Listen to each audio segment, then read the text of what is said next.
Good morning. Good morning. Welcome to the First Religious Society Unitarian Universalist in Newburyport, Massachusetts. I have the privilege of being your worship associate today. My name is David Turner. If you are joining us for the first time, welcome. We are glad that you have chosen to join us. If you are new and would like to connect, there are a blue card in the pews. You can fill those out and put them in the plate if you'd like.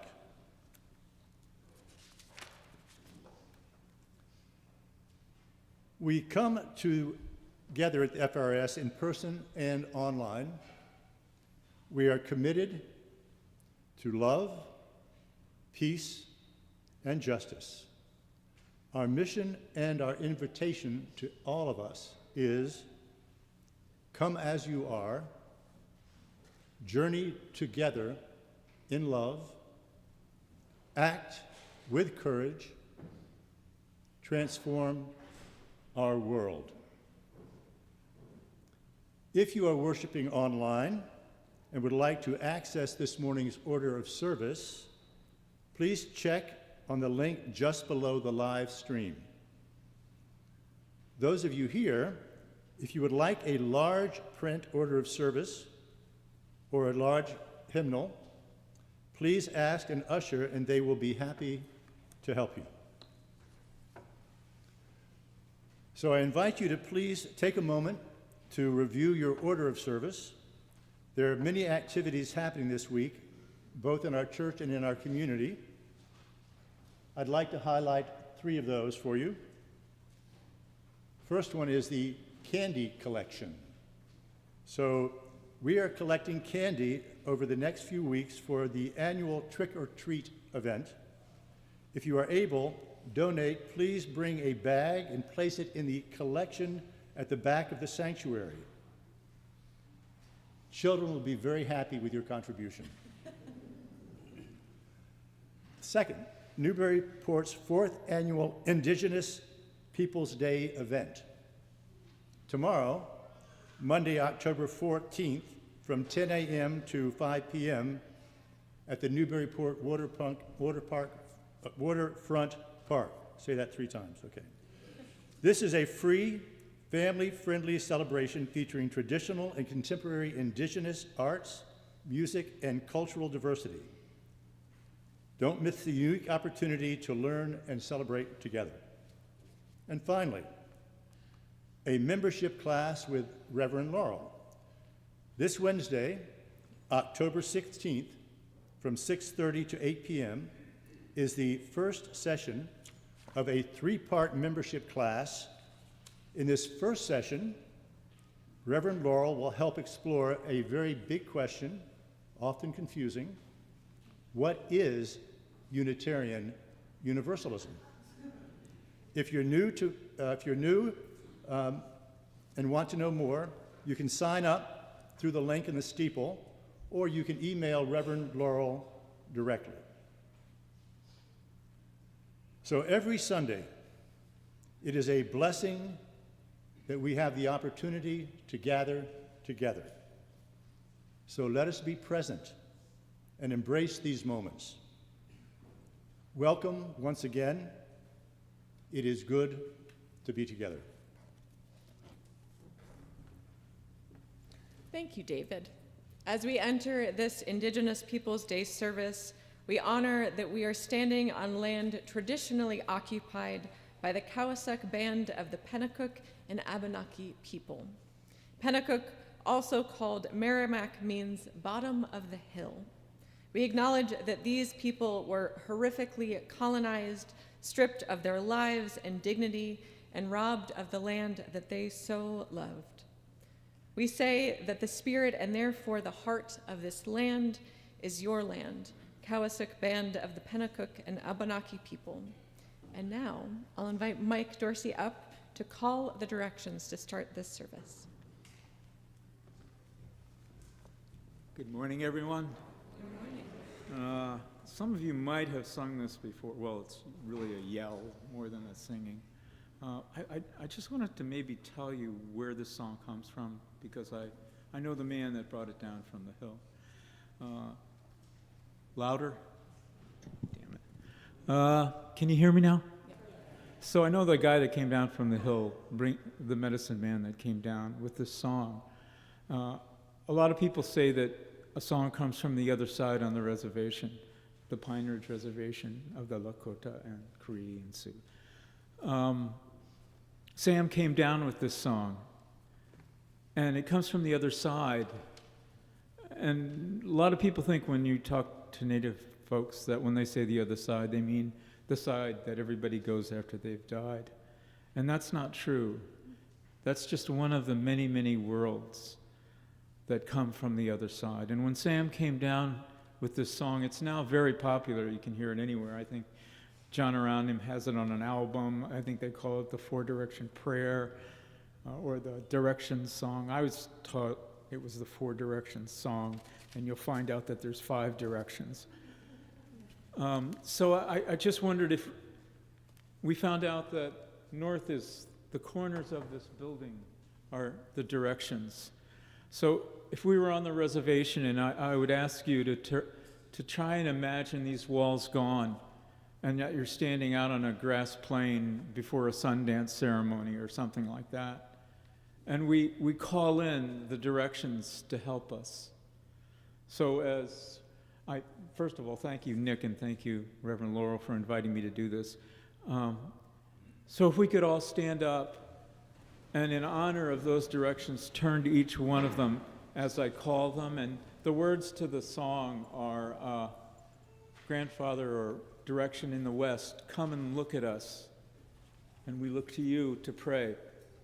And then we go to the next direction, and then the next direction. And then we go to the Wakantaka, the great blue universe that holds us all. Okay, so with that induction, so everybody look that way. That corner is west. Well, Beatakea, hey, to while, ne toka shela, echie yang kelo elo, che ke ayo, ahe to a heang kelo elo. This direction, the north is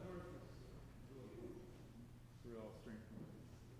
Was I attack you? Hey, to while, ne toka shela, echie yang kelo elo, che ke ayo, ahe to a heang kelo elo. And we turn to the east, where our prayers go up to.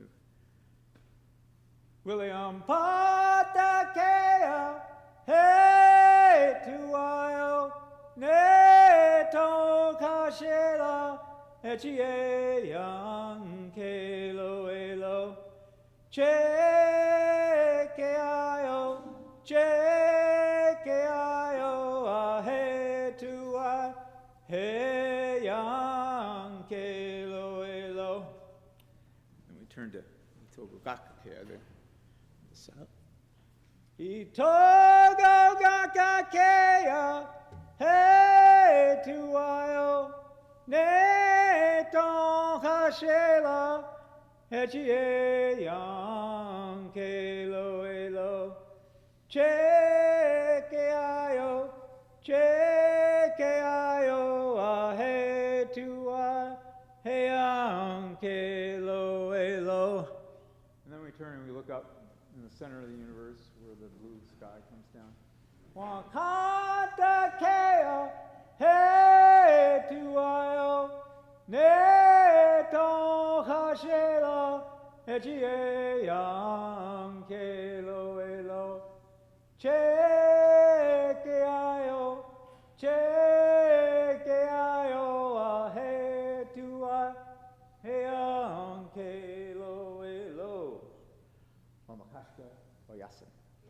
thank you very much to them. Thank you. Thank you, Mike. That was beautiful. I am going to invite you to rise again to continue singing. This one's in the gray hymnal, number 318, We Would Be One.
You may be seated.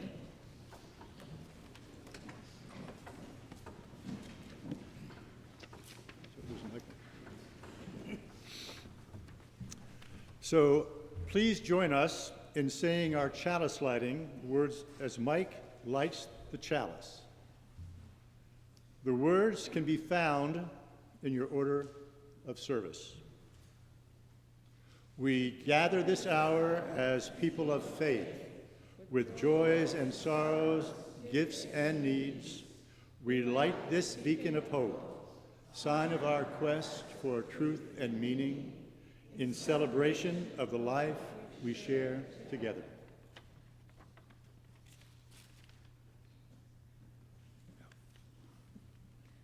And each week we also light 2 candles of peace, remembering 2 places on earth that we lift up in need of peace and love and care, knowing that there are many places.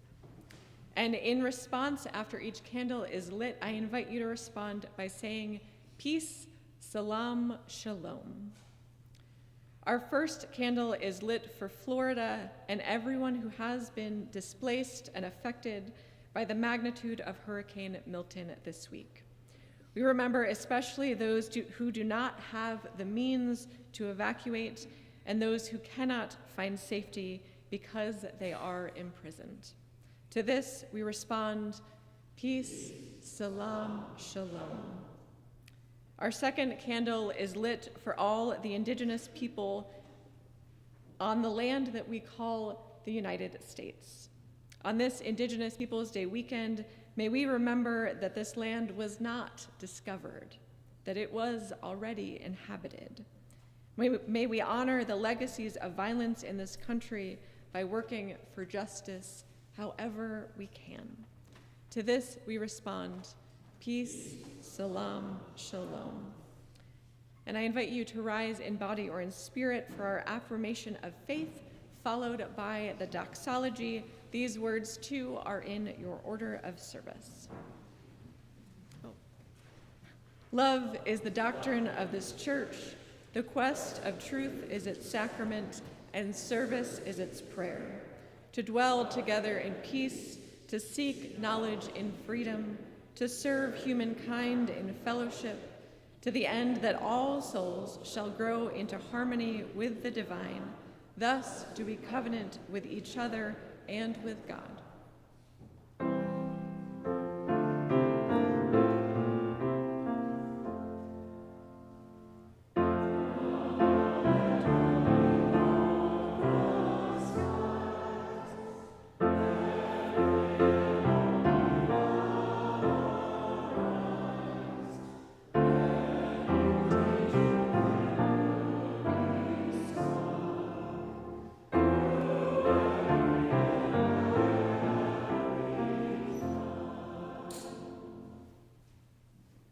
You may be seated. Unless you're small and you would like to come up to the front for our Time for All Ages, Mara's going to come up from the back. If we have any of our youngest friends, if you want to bring your grown-ups, you can bring your grown-ups up front. That's totally allowed.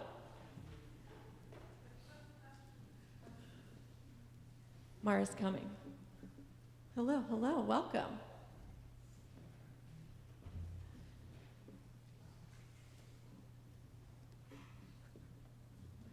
You almost all fit on the step. That's perfect. So I have a special word that we're going to learn today, which I bet you haven't heard before. I bet a lot of the grown-ups maybe haven't even heard it before. So let's learn what this word is. Does anyone know what this says? The adults are laughing. Epistemology. Yeah, it's epistemology. That's how you say this word. Does anybody know what that means? No idea. Some of the grown-ups are like, maybe I learned that at some point and I forgot what it means. So epistemology is the study of knowledge, which means, how do you know? So epistemology means, how do you know? How do you know what you know? So, like, for example, is anyone's birthday in the month of October? Anybody? Yours is?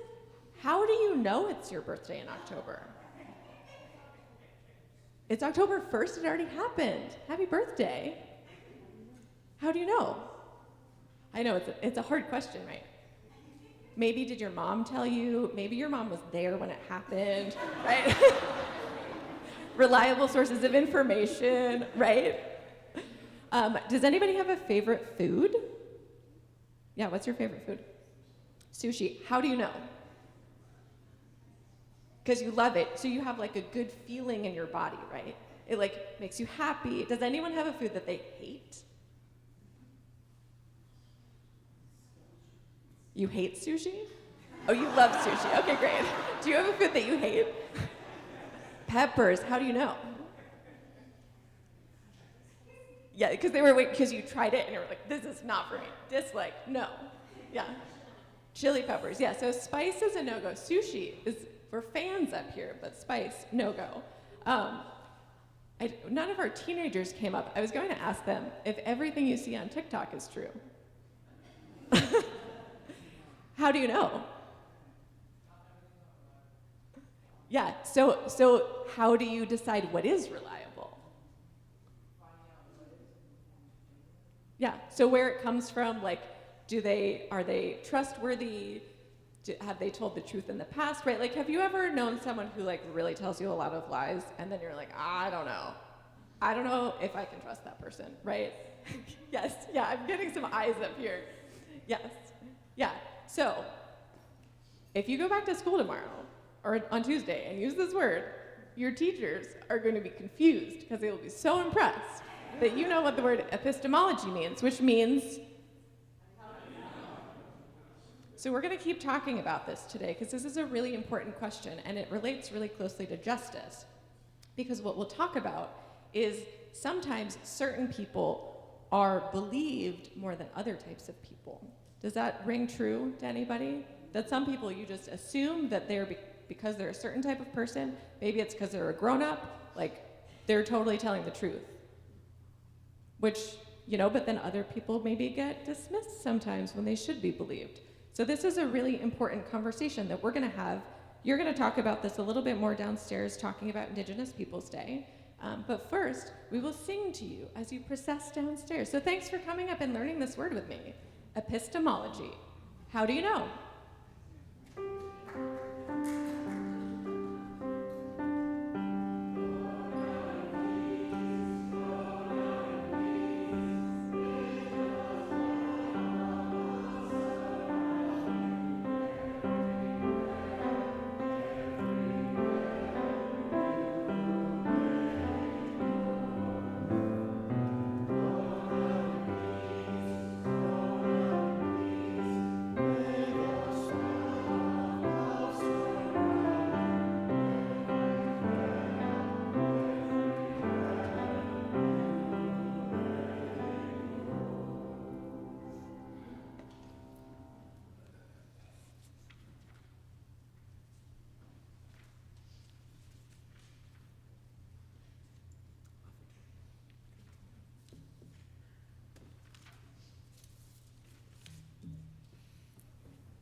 The generosity of our community is an essential ministry that supports the work of the church, both in Newburyport and beyond.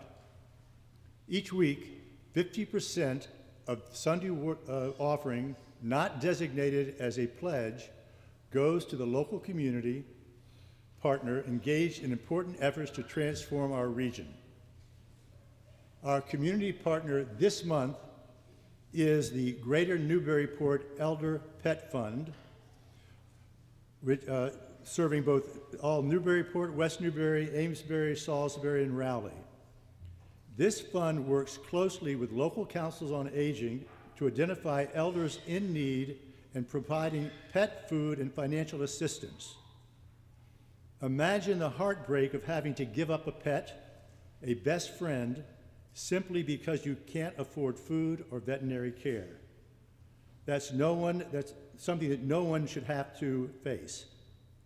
Please consider supporting this important cause to help our deserving elders and their furry and beloved companions.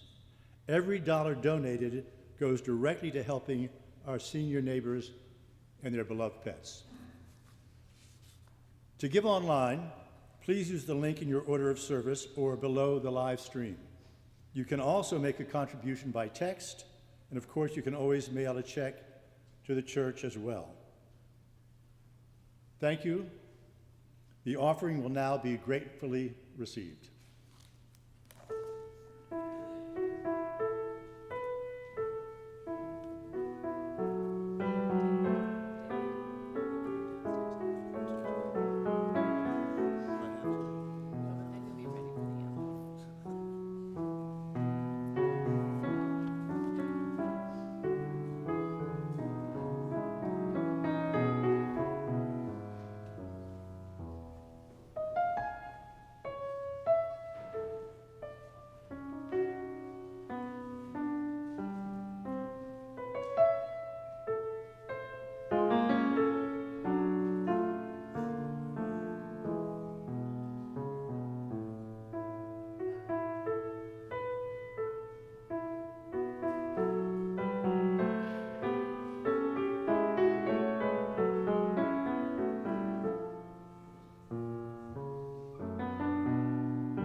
It's an unexpected ending there.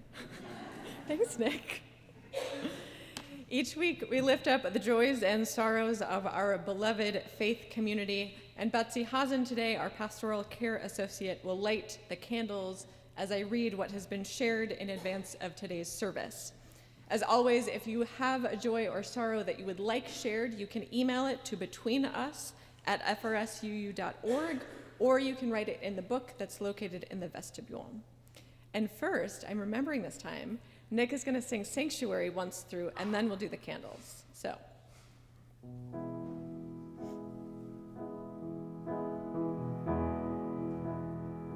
Open my heart to be a sanctuary, all made holy, loved and true.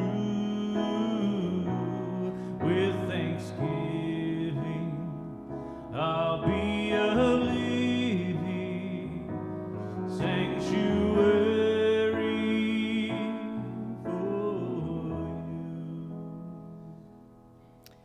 Please hold Dorothy Fairweather in your loving thoughts and prayers. She had a fall and has broken bones throughout her body. She is at Burlington Leahy Medical Center in intensive care. They do hope to be able to move her to another room in the next day or two. And for now, cards can be sent to the church, and we'll make sure that she gets them, but please hold her in your thoughts and prayers. There will be a celebration of life for Ben Staples on October 20th from 1 to 4 p.m. at Appleton Farms in Ipswich. The Staples and Blagg family was active in the FRS youth program for many years, and the gathering will include reminiscences, a display of Ben's photographs, and a performance of some of his original songs by Labor in Vain. All who knew Ben are welcome to attend. The gathering will be outside under a tent, so please dress for the New England weather. I want to light a candle too in honor of Indigenous Peoples Day, specifically, as I'll talk about in my sermon, all of the children and families affected by the residential school programs, both in this country and in Canada. The lists are longer than we know. And we'll light one final candle for all those joys and sorrows and complexities and all that it is to be human, that sometimes it's hard to figure out how to say it in a short blurb to be shared at church, but we remember that in this place, there's space for the fullness of what it is to be human. And now I invite you all together to sing through Sanctuary with Nick. The words are in your order of service.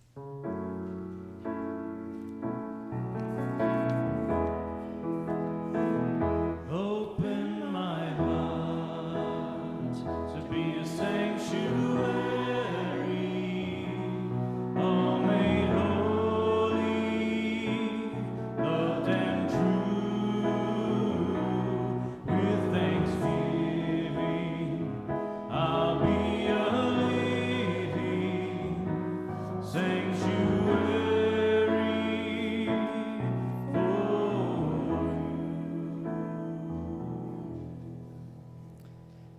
Holding all these joys and sorrows and complexities together, I invite you into a spirit of prayer and meditation, however you find that quiet place inside, if it feels available today. So maybe that means you want to settle a little more deeply into your body.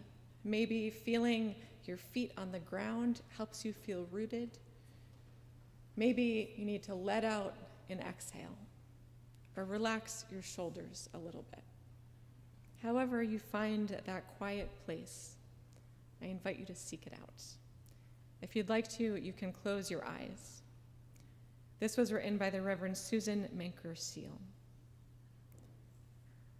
For those who pray and those who don't, for those who believe there is some ultimate power that listens and can affect the world, and for those who believe that it is only through the power and love of our own hearts that we make a difference.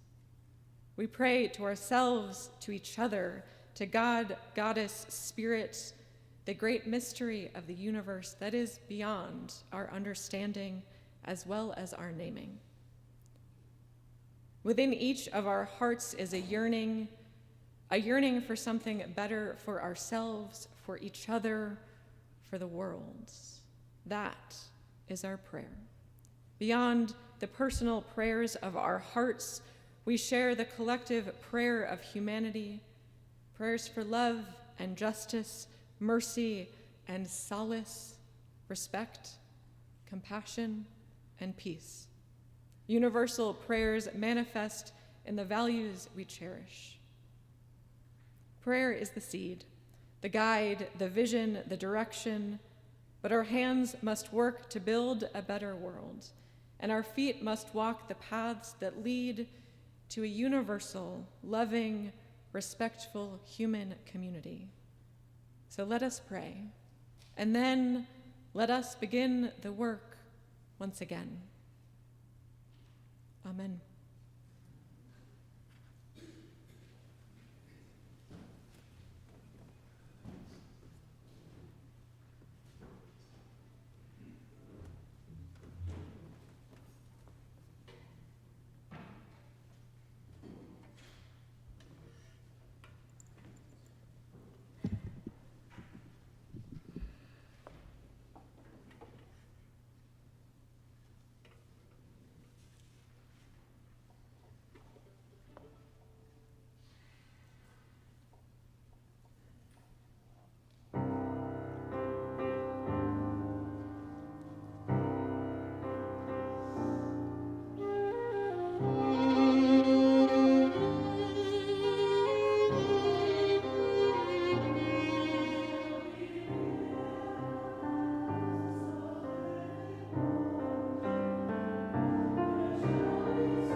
Wow.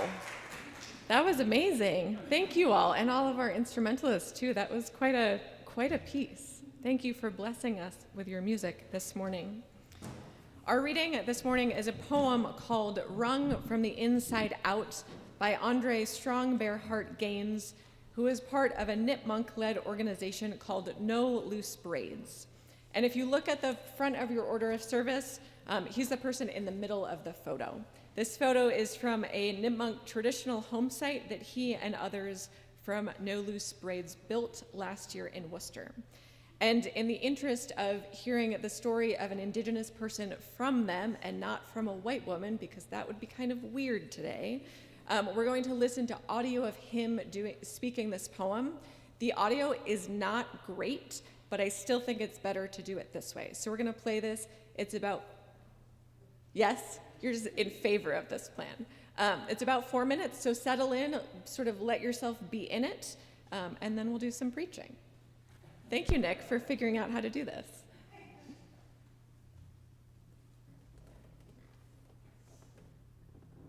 Wrung from the inside out. I'll never forget the day that I was wrung from the inside out, where all the lies and brainwash was severed from my spirit without a doubt. And when I knew the truth, and like a winter's night, it was so clear.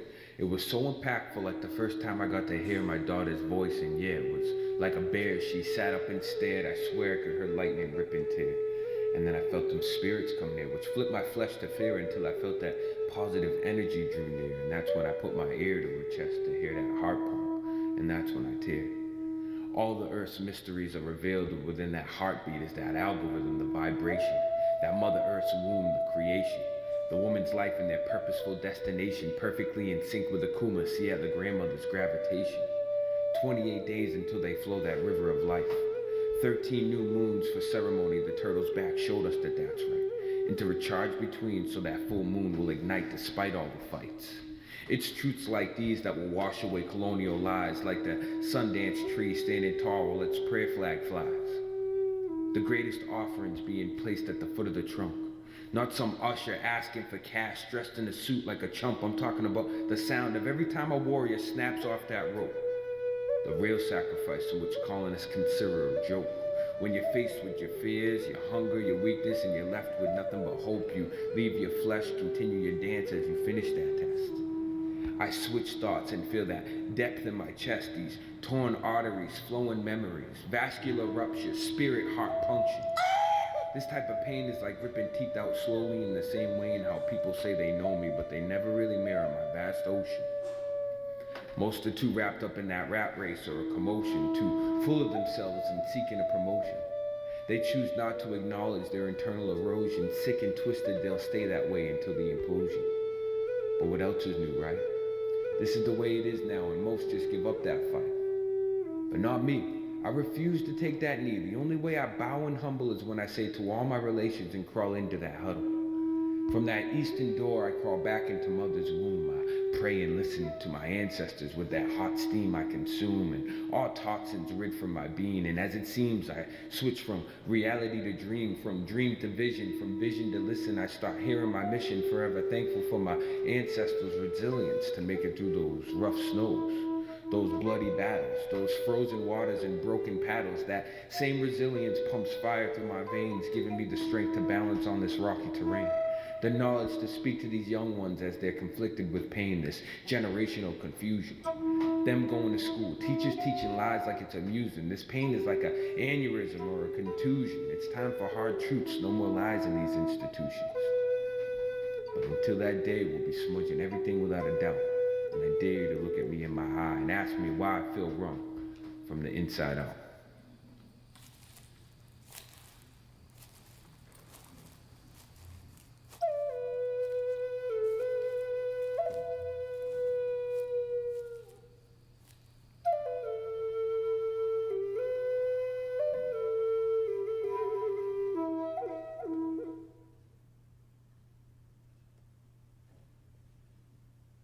Thanks, Nick. So why, in honor of Indigenous Peoples Day, would I start with epistemology? Why would I start with the study of knowledge, this question of how we know what we know, how we discern, what is true. Because we have to consider who is believed and the extraordinary risk in dismissing someone's experience, especially at the scale of entire groups of people. Remember the Me Too movement? That was addressing the same issue. The question of who is believed and what can happen when any group of people is systematically dismissed, dehumanized, discredited, treated as though they are untrustworthy sources of truth. Who is believed and what is at stake in dismissing someone's story? This country has a long and horrific history of holding the experience of white people as more valid, as more normal, more trustworthy than anyone else's. The poem that we just heard speaks to this dynamic. The dominant narrative about our country's history centers the white settlers and turns indigenous people into caricatures or collateral damage. Whose experience is considered a valid source of truth? In modern Unitarian Universalism, we have something we call the 6 sources, which is in addition to the 7 principles. If you haven't heard of this, I didn't hear of this until I went to seminary, so don't worry. And so the principles, right, the 7 principles are the promise we make, the covenant we have about how we'll live, whereas the sources are about where we find wisdom. So the third, to give you a sense of scale, the third of the 6 sources is the world's religions. So the list is pretty all-encompassing on purpose. But for the purposes of today, I want to focus on the first and the last of the 6 sources. The first source of wisdom is direct experience, right? How do you know that you like sushi and you hate chili peppers, right? And if this sounds to you like those old transcendentalists who are out marveling in the natural world, you would be correct. That's where it comes from. And the 6th source is earth-centered traditions, which I would call indigenous knowledge. And this is not to say people get confused with the 6 sources, like, do I have to practice all of them? No. Because this is not to say that you all need to be individually, each personally utilizing all of the 6 sources. Because no single person, right, can practice all of the world's religions while studying science and loving your neighbor and trying to live in harmony with nature, like, right? We're not all doing all of them. The point of the 6 sources is to say, these are all valid sources of wisdom and knowledge. Because as Unitarian Universalists, we hold that there are many ways to experience what is sacred, what is fundamental, and what is important. So I like to explain it. I think of religious traditions like I think of languages. There are lots of ways to tell the truth, right? You can tell the truth in any language. So speak the language that you know. So saying that we hold all of these sources as valid sources of knowledge does not mean you need to be fluent in all of them. We're just acknowledging that they're all valid. Now, modern Unitarian Universalism has only existed since 1961, after the Unitarians and the Universalists merged into one denomination. The 6 sources then weren't adopted until 1984, right? So this is pretty recently. And while we Unitarian Universalists do squarely hold that indigenous knowledge is a valid source of truth, our religious lineage is not one that has always treated indigenous people with dignity and respect. So we have to hold that duality. And I personally would rather tell the truth about horrible things than ignore them. And I think it is part of our responsibility as people of faith to honor the horrors of our past, to remember those stories, and choose to act differently now. And while our tradition, like I said, does hold the experiences and traditions of indigenous people as valid and truthful now, we did not always. And before we remember this history, I want to say that I'm not going to tell this story in a way that is descriptive, but only in a way that is factual. Because how we tell stories from this place, this is a very powerful place to stand. How we tell the story matters. And I want us all to know the truths about our tradition so that they can inform our choices and our commitments. But I don't want this sanctuary to be a place for experiencing new horror. So factual but not descriptive. So returning to our central question, what is possible when we see someone else's experience as untrustworthy or insignificant, that they're not a valid source of knowledge? If their experience doesn't matter, then what kind of treatment becomes possible?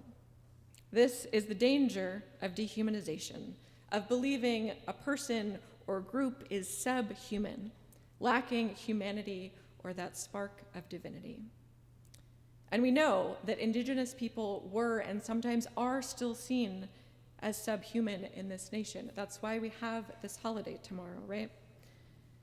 And our religious ancestors were part of the horrific violence done to Indigenous people through residential schools. And there has been a lot more awareness in the last few years about the reality of residential schools, and they were created explicitly to strip Native youth of their culture and turn them into white men. So my colleague, the Reverend Rachel Hayes, wrote this about these residential schools. This is sort of more generally about them as a whole. The survivors of the system described the physical and psychological abuse that they experienced there. Children were tortured for speaking their own language or observing their cultural and religious practices. And Roseanne Archibald, who's an Indigenous woman in Canada, said this in an interview with WBUR. I don't like to call them schools. They were institutions of assimilation and genocide, and our survivors said for the longest time they were told stories of the deaths and murders that happened in these schools. It is estimated that up to 1 in 20 children died in these schools. In the schools inspected by the Indian Affairs Chief Medical Officer Peter Bryce in 1907, 25% of children forced into these schools died. In one school, 69% of the children died. Or perhaps more accurately to say, they were killed. They suffered malnutrition, inadequate shelter, medical experimentation, and tuberculosis, in addition to other violence.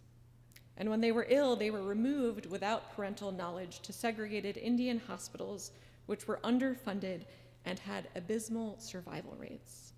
And we know that only a fraction of the graves have been discovered. And I will say it was not until the last few years that I had any idea that our own Unitarian ancestors had participated in the horrific cruelty of these schools. But we did. And the silence of religious institutions around their own violent histories is its own act of cruelty. So we're not going to do that. So just as we focus on what we are doing well and what we aspire to, so must we own the reality of harm done and do what we can to then live in contrast to that violence. This country is, after all, not one made entirely of immigrants, and our ancestors participated in the genocide of Native people. Here again, Reverend Hayes is telling this history, our own history. The Unitarians made 3 missionary attempts to run boarding schools. In 1855, a mission to the Chippewa Ojibwa failed due to lack of funding. The mission to the Utes near White River, Colorado, failed due to lack of encouragement, whatever that means, according to Unitarian historian Reverend George Willis Cook. And third, the Bond Mission School was on the Crow Reservation in Montana. The Reverend Henry Bond and his wife, Mrs. Bond, set upon this mission to convert these children into proper, productive, civilized, assimilated members of the world. The records she found all come from people who seemed to believe that this was a worthwhile project. But we still have records stating that parents wanted to visit their children and Bond would not permit it.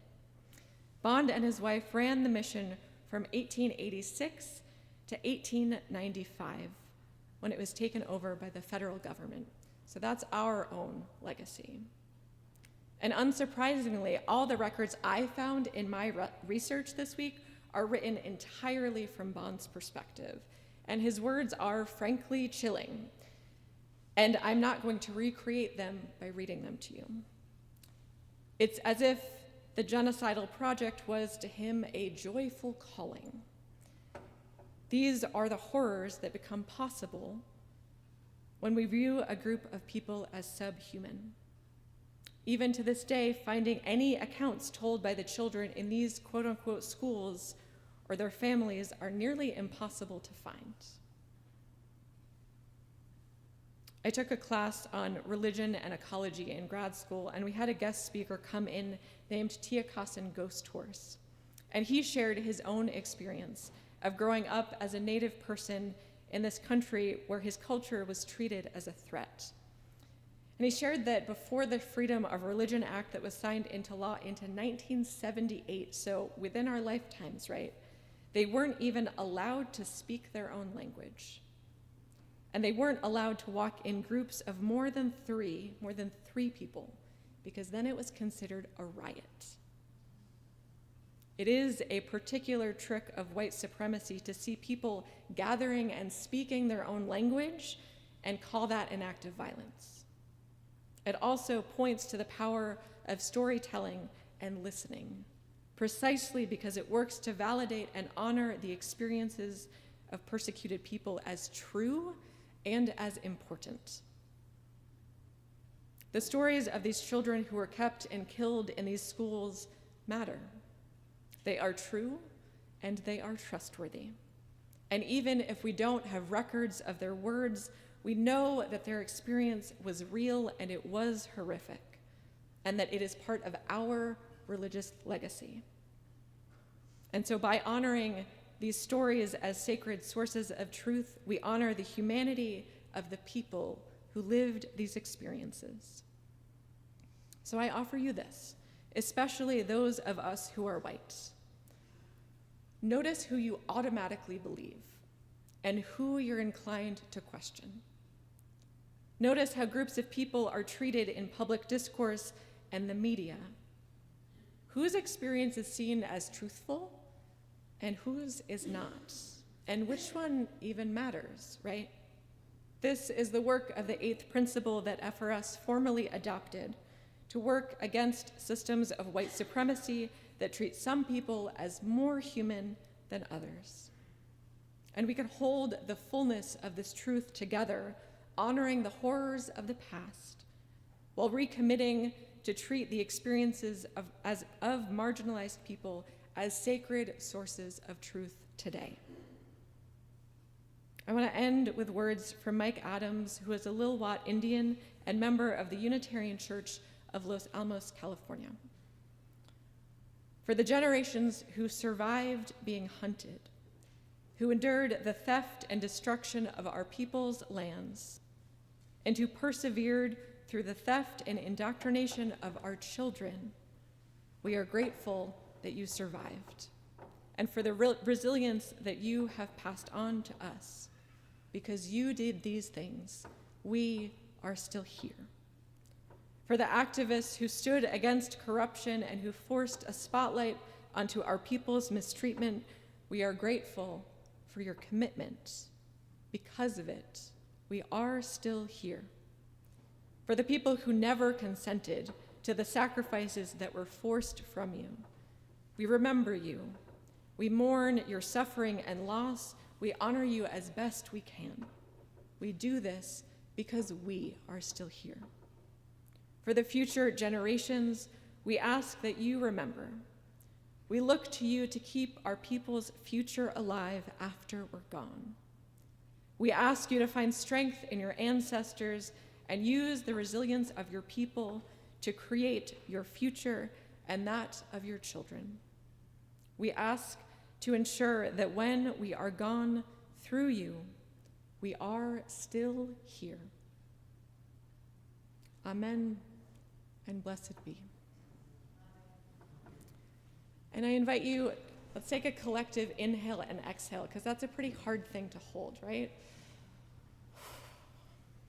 And now I invite you to rise in body or in spirit and join in our closing hymn. This is number 21 in that gray hymnal, For the Beauty of the Earth, and will remain standing through the end of the service.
You to stay standing. We're going to do that unison benediction that's in your order of service.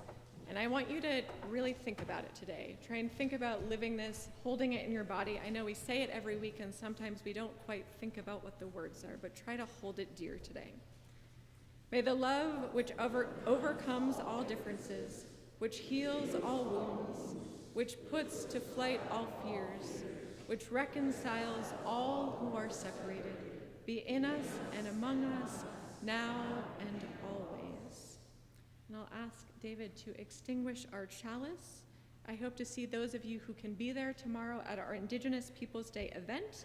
Coffee hour will be in the parish hall across the little walkway. And I want to end with this blessing from the Reverend Jude Geiger. So I offer this to all of you as a blessing. Teach us to remember our history, though we cannot make amends for what has come before. May we learn from those ways, never to repeat them in our lives again.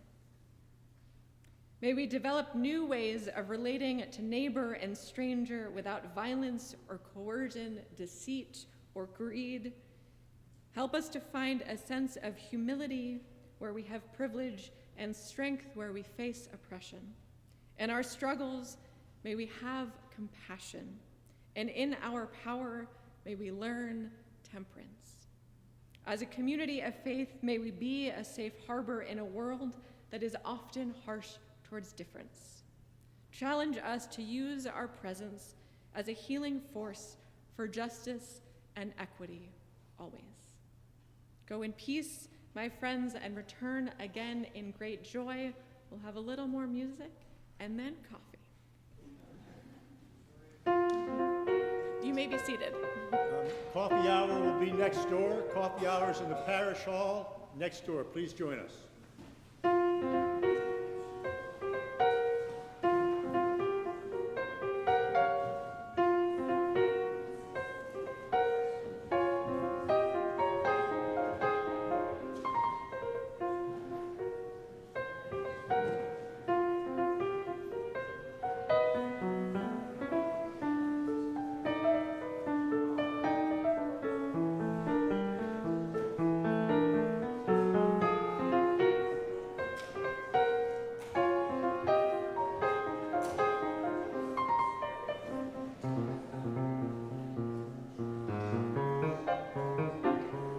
love.